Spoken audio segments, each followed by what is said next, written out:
గిరిజనులకు కావాల్సిన అన్ని మౌలిక సౌకర్యాల కల్పనకు కాంగ్రెస్ ప్రభుత్వం కృషి చేస్తుందన్నారు మంత్రి అడ్లూరి లక్ష్మణ్ కుమార్. జయశంకర్ భూపాలపల్లి జిల్లాలో పర్యటించిన మంత్రి భూపాలపల్లి మండలంలో ఎమ్మెల్యే గండ్ర సత్యనారాయణరావుతో కలిసి పలు అభివృద్ధి సంక్షేమ పనులకు శంకుస్థాపన చేశారు. గత ప్రభుత్వం ధరణి పేరుతో పేదల పొట్టకొట్టిందని విమర్శించారు. కాంగ్రెస్ అధికారంలోకి వస్తే ధరణి రూపురేఖలు లేకుండా చేస్తామని చెప్పిన రేవంత్ ఇచ్చిన మాట ప్రకారం భూభారతిని తీసుకొచ్చారని అన్నారు. నియోజకవర్గానికి 3,000 చొప్పున ఇందిరమ్మ ఇళ్లు మంజూరు చేసి పేదల పక్షాన నిలబడ్డామన్నారు మంత్రి అడ్లూరి లక్ష్మణ్.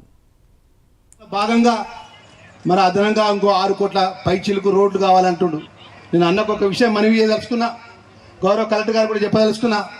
ఏదైతే ఈ నియోజకవర్గానికి సంబంధించిన లంబడి తండాలు కానీ, గిరిజన వాడలు కానీ, ఆదివాసుల ప్రాంతానికి సంబంధించినటువంటి మారుమూల ప్రాంతాలకు నా శాఖ ద్వారా తప్పకుండా మీరు ఏది కోరుతుంది పెద్ద ఎత్తున నిధులు ఇచ్చేందుకు నేను సిద్ధంగా ఉన్నా అని చెప్తున్నాను. ఎందుకంటే నా ప్రాంతానికి సంబంధించిన చాలామంది నియోజకవర్గంలో ఉంటారు. మా అన్నలు, మా అక్కలు, మా చెల్లెళ్ళు.